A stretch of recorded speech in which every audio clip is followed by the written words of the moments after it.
అంబటి రాంబాబు గారు అయితే ఈ రోజు నిరసన నిరాహార దీక్ష చేస్తున్నారు. ఉదయం 6 నుంచి సాయంత్రం 6 వరకు నిరాహార దీక్ష అయితే చేస్తున్నారు. తన మీద దాడి చేసిన వాళ్ళని అరెస్ట్ చేయాలని, అలాగే చూస్తే గనక తన మీద ఎవరైతే గనక అరెస్ట్ చేశారో ఆ పోలీసులను సస్పెండ్ చేయాలంటూ నిరసన నిరాహార దీక్ష 12 గంటల పాటు చేస్తున్నారు. అసలు ఎలా చూడాలంటారు ఈ దీక్షని? ఆంధ్ర ప్రజానికి నమస్కారం. అంబటి రాంబాబు చేసిన నిరసన దీక్షని ఏ దృష్టితో చూడాలంటే, దొంగతనానికి పోయే దొంగోడు నాకు పోలీసు ప్రొటెక్షన్ ఇట్లేదు గవర్నమెంట్ అని మాట్లాడితే ఎటువంటిదో, పోలీసు ప్రొటెక్షన్ దొంగలకు ఎవరు ఇస్తారా? ఎవరుగా మరి అంబటి రాంబాబు నిరసన కూడా అట్నే ఉంది. నువ్వు ఏం కనుక ఇచ్చావని నీకు నిరసన తెలిసే హక్కు ఉంది? పోతా పోతా కారులోంచి తలకాయ పెట్టి ఎద్దు తలకాయ బయట పెట్టి ఎద్దులాగా మీ అమ్మని ఎక్కందంగా వాళ్ళ అమ్మ అది రకరకాల మాజీ ముఖ్యమంత్రి గారి నోటికి పట్టాన్ని మాట్లాడుతున్నారు. నీకు నిరసన చేసే హక్కు నీకు ఎవడిచ్చాడు? అసలు ఆ పోలీసులు అసలు శిబిరం బిగకుండా ఎందుకు ఉంచారు? అసలు పోలీసు డిపార్ట్మెంట్ నేను డిమాండ్ చేస్తున్నా. ఏం కనుక చేశారు? రాష్ట్రానికి ఏం సాధించడానికి నిరసన చేస్తున్నాడు? మీరు అసలు అనుమతించారు డిపార్ట్మెంట్ నేను డిమాండ్ చేస్తాను. అంటే నిరసన తెలిపే హక్కు ప్రతి ఒక్కరికి ఉంటుంది కదండి. నిరసన తెలపాలి. దేనికి? ప్రజలకు ఏమైనా అన్యాయం జరుగుతుంది నిరసన తెలపాలి. అతను ఏదో న్యాయంగా పోతుంటే అన్యాయంగా ఎవరైనా చేసి తెలపాలి నిరసన. అన్యాయంగా పోయిన వాళ్ళు నిరసన కూర్చుంటే అసలు అనుమతి అట్టించారు పోలీస్ డిపార్ట్మెంటు. మీడియా ఎట్లా కవరేజ్ చేస్తుంది? ముందు ఇమీడియట్గా శిబిరాన్ని పీక్ అవసరం ముందు తరవాల్సిన అవసరం అంతా అని చెప్పి అంబటి రాంబాబు చేయాల్సిన అవసరం అంతా చెప్పి లేచికి దాకా లాజికల్తో బాధని చెప్పి సందర్భం కవరేజ్ చేస్తారు. అంటే ఆయన చేసిన దాంట్లో ఇప్పుడు ఆయన చేసే నిరసన దీక్షలో ఆయనకి జరిగిన అన్యాయం గురించి చెప్పడం తప్పు అంటారా? ఆయన జరిగింది నాకు అన్యాయం అని అంటున్నాడు కదా. మరి అన్యాయం ఏం జరిగింది? ఒక మాజీ ముఖ్యమంత్రి నోటికి వచ్చినట్టు మాట్లాడటం అది న్యాయమా? మాట్లాడినందుకు పక్కన వాడికి కోపం వచ్చి పోయిన వాళ్ళ చట్ట ప్రకారం చర్య తీసుకుంటుంది గవర్నమెంట్. అయినప్పుడు కూడా నువ్వు చేసిన తప్పు అయినా కూడా నీ మీద వచ్చిన తప్పు అని చెప్పి తీసుకుంటాం. పక్క అరెస్ట్ చేసింది గవర్నమెంట్ చర్య తీసుకుంటా ఉంది. మళ్ళీ నువ్వు నిరసన చేస్తున్నావంటే అసలు నువ్వు చేసింది ఏది ఘనకార్యం? అబ్బాయి నేనేం చేయలేదు, అక్కడ గుడికి వెళ్ళొస్తుంటే నా మీద దాడి చేసేసారు. అక్కడ నేను తిట్టినా సరే తర్వాత నేను క్షమాపణ చెప్పాను కదా, అయినా సరే నా ఇంటి మీద దాడి చేశారు, వాళ్ళని అరెస్ట్ చేయలేదు, నన్ను మాత్రం 18 రోజులు జైల్లో పెట్టారు అంటున్నాడు కదా. మరి నువ్వేం చేయాలంటే ఇంటి మటుకు ఏం చేశారు? అది కాదు, నీ ఇంటి మనకు వచ్చిన మటుకు ఏం చేశారు? నిన్ను ఏం చేశారా? కాకపోతే ఏదో ఆదేశంలో 2 రాళ్ళు వేసి ఉంటారు అంతే. నిన్ను మటుకు ఏం చేశారు? నువ్వు దబానం మాటలు ఇటు దబానం ఏదో కొంచెం గందరగోళం చేశారు. చెల్లు అయిపోయింది. ఇంక నిరసన ఎందుకు? చట్టభాగం చట్టం చర్య తీసుకుంది. నీ ఇంటి మనకు వచ్చిన అరెస్ట్ చేసింది, తప్పు చేసినందుకు నిన్ను అరెస్ట్ చేసింది. గవర్నమెంట్ చట్టం దానిపైన చేసుకుంటా ఉంది. ఇక నువ్వు నిరసన చేయాల్సిన అవసరం ఏముంది అక్కడ? దాని సమాధానం చెప్పు. అసలు నిరసన చేస్తావంటే పోలీస్ డిపార్ట్మెంట్ ఎందుకు చూస్తా కూర్చుంది? ఏమి ప్రజల సమస్య గురించి పోరాటం చేస్తాను నిరసన చేస్తున్నావా? ఎవరికి ఏమైనా అన్యాయం చేస్తున్నావా? కనీసం నీకేమైనా అన్యాయం నువ్వు చేసిన అన్యాయానికి ఎంతోమంది ఇబ్బంది పడ్డారు కదా, ఎంతోమంది మనస్తాపానికి గురయ్యారు కదా. మాజీ ముఖ్యమంత్రి గారు మనస్తాపానికి గారు, పార్టీ అభిమానులందరూ మనస్తాపానికి గురయ్యారు. నువ్వు మాట్లాడిన పనికి మారిన మాటలకి ఎంతోమంది సఫర్ అయ్యారు.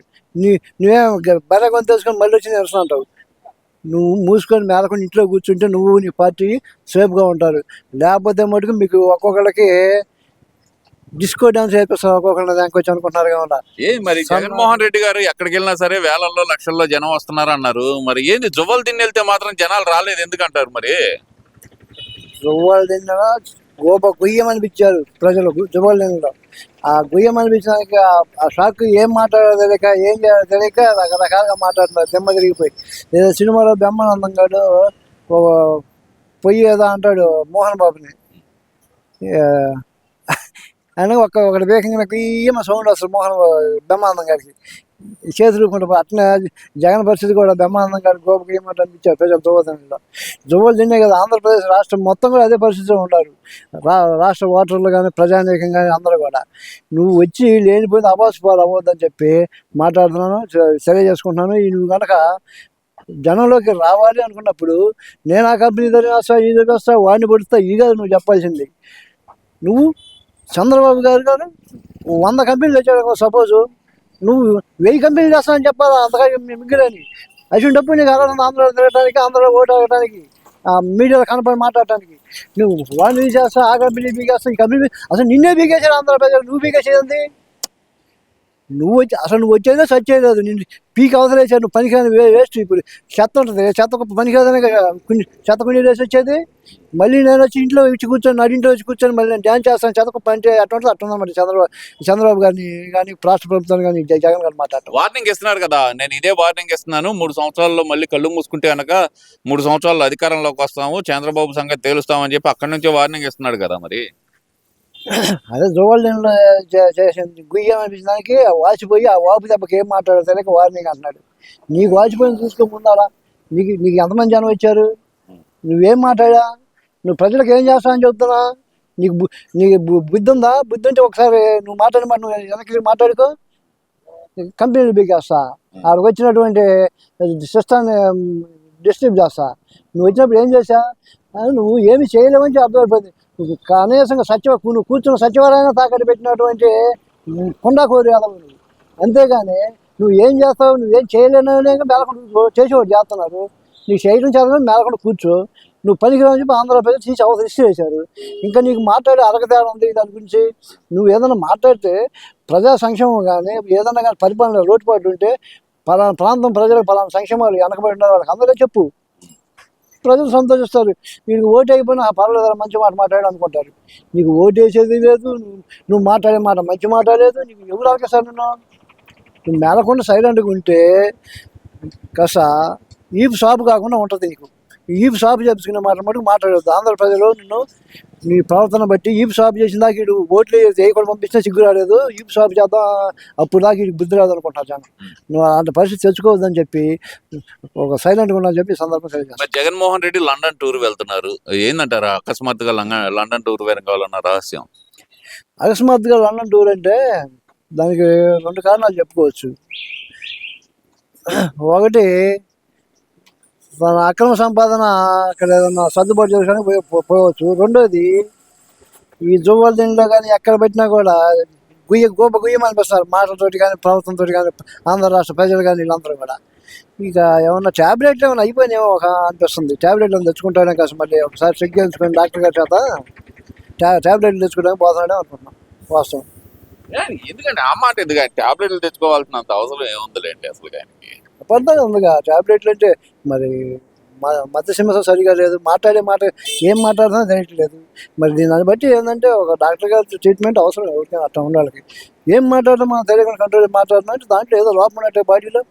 ఇప్పుడు మనం ఉన్నామండి, మాట్లాడే మాట ఇంగిత జ్ఞానంలో మాట్లాడనుకో ఒక అడ్డికి మాట్లాడి పర్లా, ప్రతి ఒక్కటి రివర్స్గా మాట్లాడతా. చేయని పని నేను చేశాను చెప్పుకుంటా, వాళ్ళకేటి నాకేటి కొట్టేసాయని చెప్పుకుంటా, ఎవరు కొట్టేస్తున్నారు ఇవన్నీ ఆంధ్రప్రదేశ్ చూసి నవ్వుకుంటా ఉంటే ఎవరో ఒక మంచి సలహా ఇచ్చి ఉంటాడు. ముందు ఇమీడియట్గా డాక్టర్ గారిని కలిసి కాస్త ట్యాబ్లెట్ ఇంజక్షన్ మంచిగా చేయించుకోరావా, ఎక్కడైతే మనం బయటపడి దీనికి సంబంధించినటువంటి వ్యాధి అక్కడ సీక్రెట్ చేయించుకోరామని ఎవరు చెప్పారేమనుకో. సరే, ఇవన్నీ ఒకెత్తి అయితే గనక ఏంటి అసలు అమరావతి గురించి వైసీపీ నాయకులు మరీ నీచంగా మాట్లాడుతున్నారు. రాచమల్లు శివప్రసాద్ రెడ్డి అయితే ఒక మాట అయితే అన్నారు, కట్టుకునే ఎవరు అడిగారు అనే మాట అయితే కనుక ఇంకో మాట కూడా మాట్లాడారు. ఆ మాట మేము అడగడానికి మేమే సిగ్గుపడుతున్నాం. అసలు ఎందుకంటారు ఎంత నీచంగా మాట్లాడుతున్నారు? వాళ్ళు నీచుడు అనే సర్టిఫికేట్ వాళ్ళు ఇచ్చుకుంటున్నారు. కట్టుకునేది నువ్వేది చెప్పేది, నీకు శాత కాలేదు, నా శాతగా మేలకుండా కూర్చొని కొండకూరు మీరు కూర్చొని మేలకుండా కట్టుకారో ఏం చేస్తారో చేసి చూపిస్తారు. అద్భుతాలు చేస్తున్నారు బాబు గారు. మీరు ఉండగా కంప చెట్లు మలిపించారు, రకాలుగా చండాలం చేశారు. ఇప్పుడు ఖమ్మంగా ఎక్కడికక్కడ అభివృద్ధి చేస్తున్నారు, పేదలకు సంక్షేమం చేస్తున్నారు, నిరుపేదలకి ఆహారం ఇస్తున్నారు. ఇంకా పల్లెటూళ్ళలో కూడా అన్న క్యాంటీన్ పెట్టేస్తున్నారు. పనులు చేస్తున్నారు, పనులు చేపిస్తున్నారు. ఉద్యోగస్తులకు ఈ ఉద్యోగాలు చేస్తున్నారు, వ్యాపారస్తులు చేసుకొచ్చి కంపెనీలు పెట్టి వ్యాపారస్తులు చేస్తున్నారు. అన్ని రకాలుగా సకల సౌకర్యాలు అందరూ గంట సౌకర్యాలు సమకూరుస్తూ ఉన్నారు. మీకు చేతగాడు కూర్చోండి. ఇప్పుడు మేలకుండా కూర్చోకుండా మాటలు లేనిపోయింది నవ్వులు పోరావద్దని చెప్పి సందర్భంగా తెలియజేస్తున్నా. కట్టుకోవట్లా నువ్వు నీ పర్మిషన్ కావాలి, గుండుగారి పర్మిషన్, నీ పర్మిషన్ ఎవరికి కావాలి? ఆంధ్ర రాష్ట్రం ప్రజలు తీర్పిచ్చారు కట్టమని. చేసే దమ్మున అటువంటి నాయకులు చేస్తున్నాడు. కింద పైన మూసుకొని చూస్తా కూర్చోండి, నోరు ఎత్తే పద్ధతి కూడా మీకు అంతే. ఎందుకంటారు ఇంత రెచ్చగొట్టే వ్యాఖ్యలు అమరావతి మీద వైసీపీ నాయకులు ఎందుకు చేస్తున్నారు అనుకోవాలంటారు? అదే వాళ్ళకి చేయడం చేత కాదు. వెనకటికి ఇవాళ మంగళవారం కానీ రేపైతే బాగా చేస్తానట.